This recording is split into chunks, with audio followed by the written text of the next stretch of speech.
Paul hated school. He did not do his homework. He did not like his teachers. Paul's father did not know what to do with him. His teachers did not know either. One afternoon, all his teachers at Pittsburgh High School met together with him to discuss his case. Paul was late. When he entered the room, his teachers sat waiting for him. He was tall for his age and very thin. His clothes were too small for him, but they were clean. He had a bright red flower in the buttonhole of his black jacket. One of the teachers asked Paul why he had come to the meeting. Paul said politely that he wanted to do better in school. This was a lie. Paul often lied. His teachers began to speak. They had many complaints. One said Paul talked to the other students instead of paying attention to the lessons. Another said Paul always sat in class with his hands covering his eyes. A third teacher said Paul looked out the window instead of looking at her. His teachers attacked him without mercy. Paul's eyebrows moved up and down as his teacher spoke. His smile never left his face, but his fingers shook as he touched the flower on his coat. At last the meeting was over. Paul's smile got even wider. He bowed gracefully and left the room. His teachers were angry and confused. The art teacher spoke for all of them when he said there was something about Paul that he didn't understand. "I don't think he really means to be bad," he said. "There's just something wrong with that boy." Then the art teacher remembered one warm afternoon when Paul had fallen asleep in his class. Paul's face was white with thin blue veins under the skin.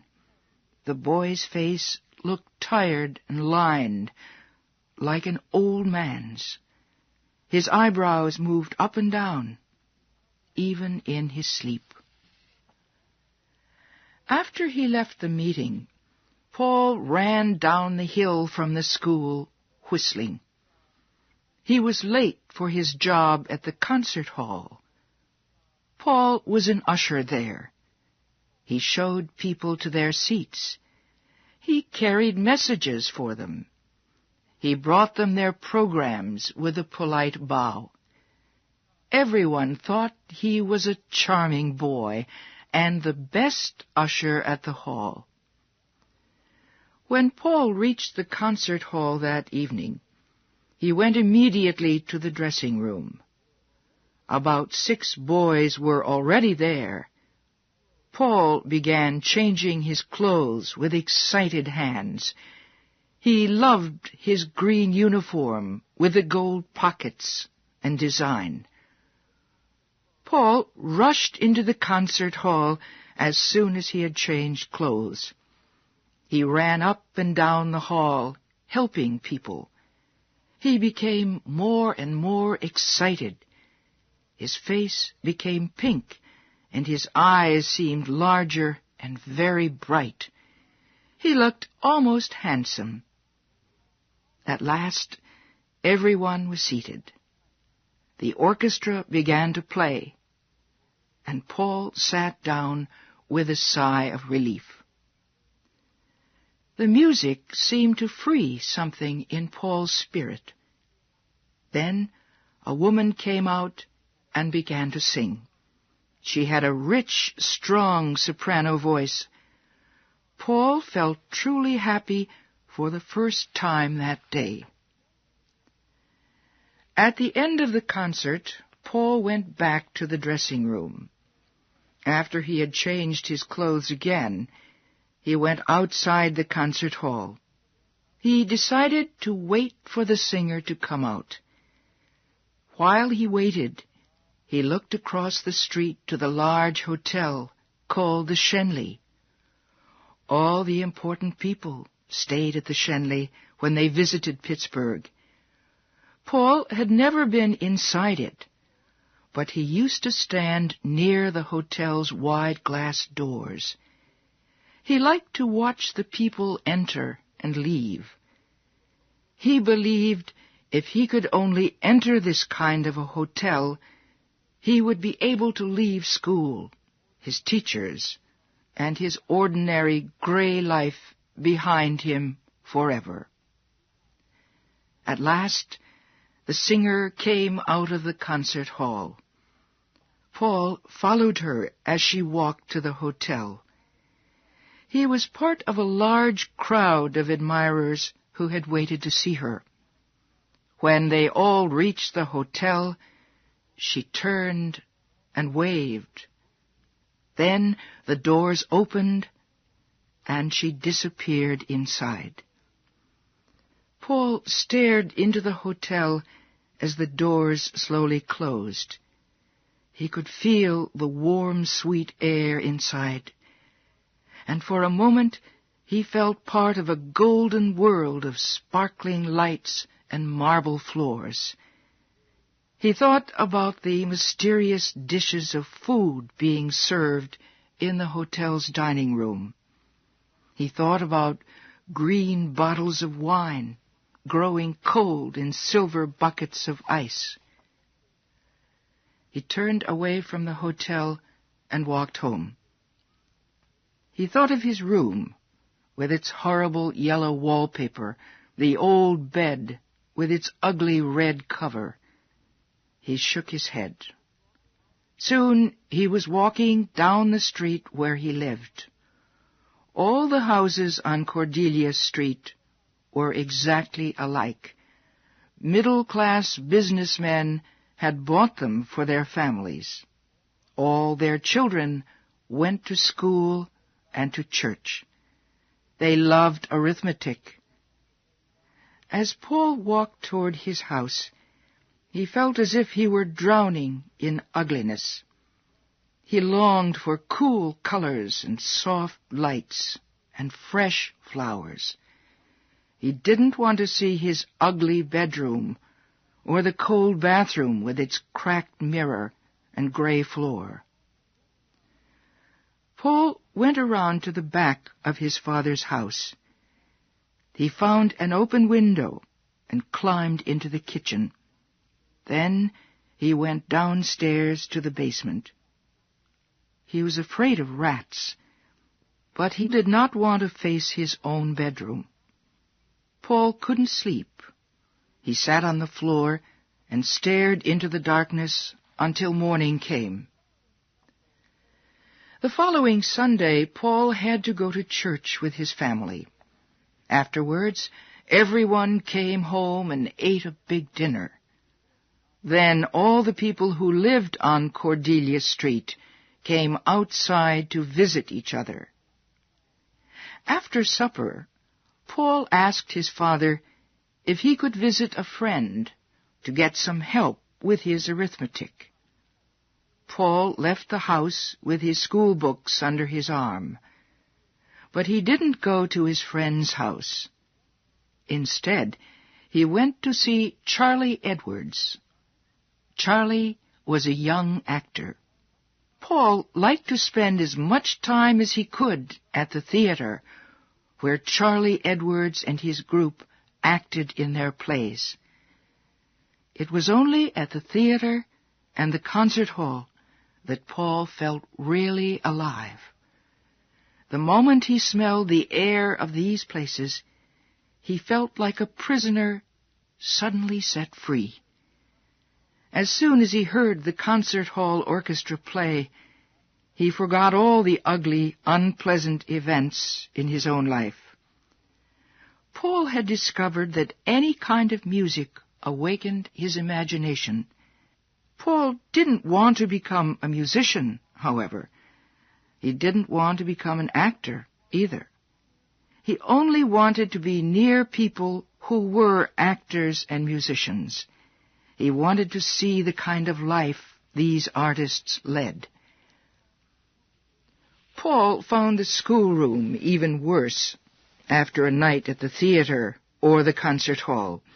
He hated the school's bare floors and cracked walls. He turned away from his dull teachers in their plain clothes. He tried to show them how little he thought of them and the studies they taught. He would bring photographs of all the actors he knew to school.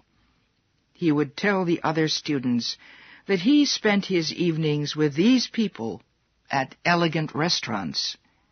Then he would announce that he was going away to Europe or to California or to Egypt for a while. The next day he would come to school smiling nervously. His sister was ill, he would say, but he was still planning to make his trip next spring. Paul's problems at school became worse. Even after the meeting with his teachers, things did not get better. He told them he had no time to study grammar and arithmetic. He told them he had to help the actors in the theater. They were old friends of his. Finally, his teachers went to Paul's father. He took Paul out of school and made him get a job. He told the manager at the concert hall that Paul could not work there any more. His father warned the doorman at the theater not to let Paul into the place. And Charlie Edwards promised Paul's father not to see Paul again. All the actors at the theater laughed when they heard about the stories Paul had been telling. The women thought it was funny that Paul had told people he took them out to nice restaurants and sent them flowers. They agreed with the teachers and with his father that Paul's was a bad case. Paul was a student with a lot of problems. He hated school. He didn't like living with his family on Cordelia Street in the industrial city of Pittsburgh. Paul wanted to be surrounded by beautiful things. He loved his part-time job as an usher at the concert hall. He helped people find their seats before the concert. Then he could listen to the music and dream of exciting places. Paul also spent a lot of time at the local theater. He knew many of the actors who worked there. He used to do little jobs for them, and they would let him see plays for free. Paul had little time left for his studies, so he was always in trouble with his teachers.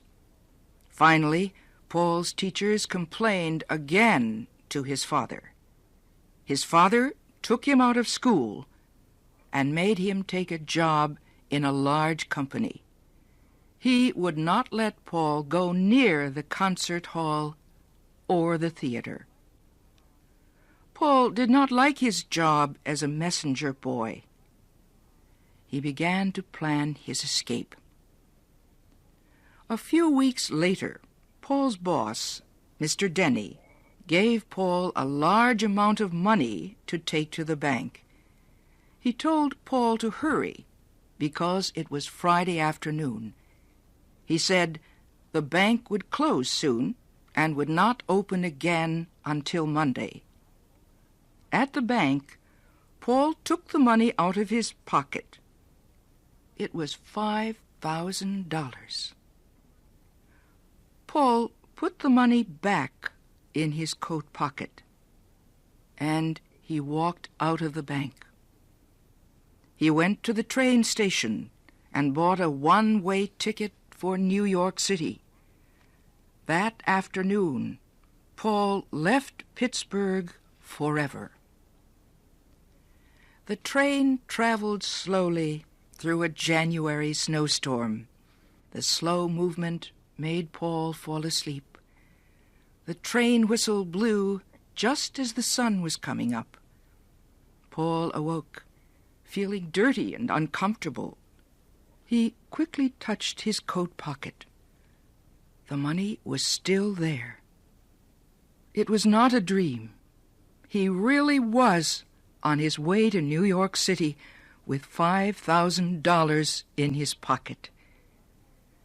Finally, the train pulled into Central Station.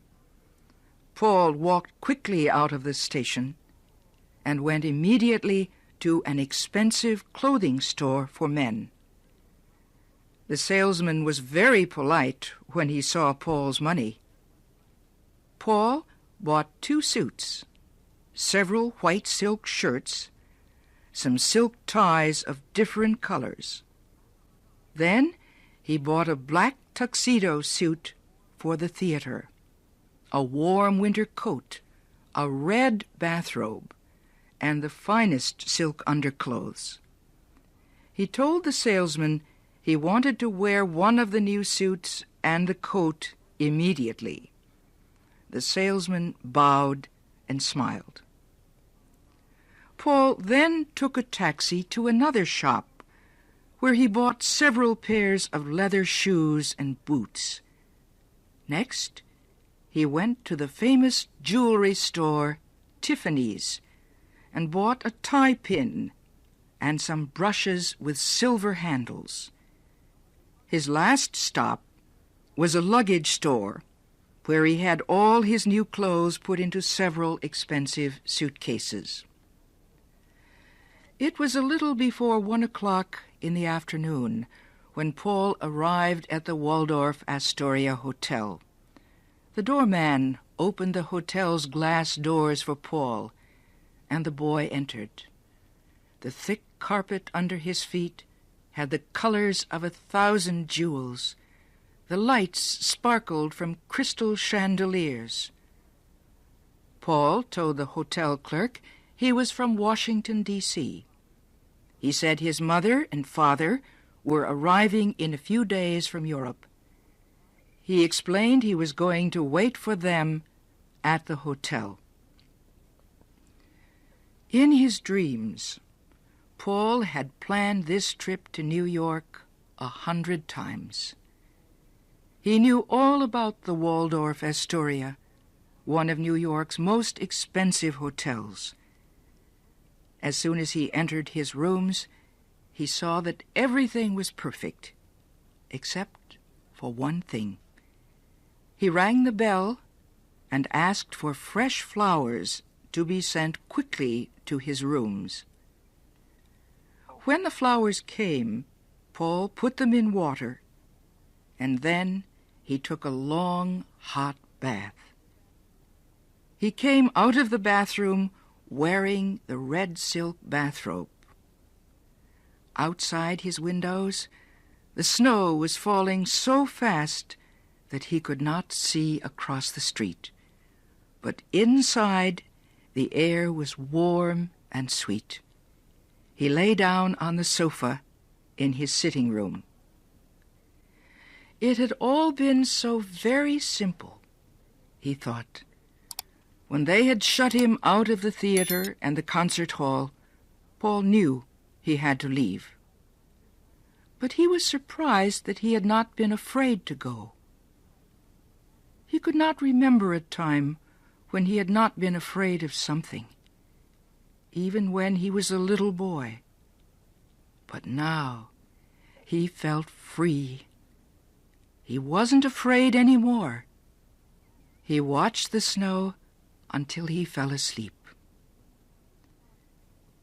It was 4 o'clock in the afternoon when Paul woke up. He spent nearly an hour getting dressed. He looked at himself often in the mirror. His dark blue suit fit him so well that he did not seem too thin. The white silk shirt and the blue and lilac tie felt cool and smooth under his fingers. He was exactly the kind of boy he had always wanted to be. Paul put on his new winter coat and went downstairs. He got into a taxi and told the driver to take him for a ride along Fifth Avenue. Paul stared at the expensive stores. As the taxi stopped for a red light, Paul noticed a flower shop. Through the window, he could see all kinds of flowers. Paul thought the violets, roses, and lilies of the valley looked even more lovely because they were blooming in the middle of winter. Paul began to feel hungry, so he asked the taxi driver to take him back to the hotel. As he entered the dining room, the music of the hotel orchestra floated up to greet him. He sat at a table near a window. The fresh flowers, the white tablecloth, and the colored wine glasses pleased Paul's eyes. The soft music, the low voices of the people around him, and the soft popping of champagne corks whispered into Paul's ears. This is what everyone wants, he thought. He could not believe he had ever lived in Pittsburgh on Cordelia Street. That belonged to another time and place. Paul lifted the crystal glass of champagne and drank the cold, precious, bubbling wine. He belonged here. Later that evening, Paul put on his black tuxedo and went to the opera. He felt perfectly at ease. He had only to look at his tuxedo to know he belonged with all the other beautiful people in the opera house. He didn't talk to anyone, but his eyes recorded everything. Paul's golden days went by without a shadow. He made each one as perfect as he could. On the 8th day after his arrival in New York, he found a report in the newspaper about his crime. It said that his father had paid the company the $5,000 that Paul had stolen. It said Paul had been seen in a New York hotel. And it said Paul's father was in New York. He was looking for Paul to bring him back to Pittsburgh. Paul's knees became weak. He sat down in a chair and put his head in his hands. The dream was ended. He had to go back to Cordelia Street, back to the yellow-papered bedroom, the smell of cooked cabbage, the daily ride to work on the crowded streetcars. Paul poured himself a glass of champagne and drank it quickly. He poured another glass and drank that one too. Paul had a taxi take him out of the city and into the country. The taxi left him near some railroad tracks. Paul suddenly remembered all the flowers he had seen in a shop window his first night in New York. He realized that by now every one of those flowers was dead. They had had only one splendid moment to challenge winter. A train whistle broke into Paul's thoughts. He watched as the train grew bigger and bigger. As it came closer, Paul's body shook. His lips wore a frightened smile. Paul looked nervously around as if someone might be watching him. When the right moment came, Paul jumped. And as he jumped, he realized his great mistake. The blue of the ocean and the yellow of the desert flashed through his brain. He had not seen them yet. There was so much he had not seen. Paul felt something hit his chest. He felt his body fly through the air far and fast. Then everything turned black, and Paul dropped back into the great design of things.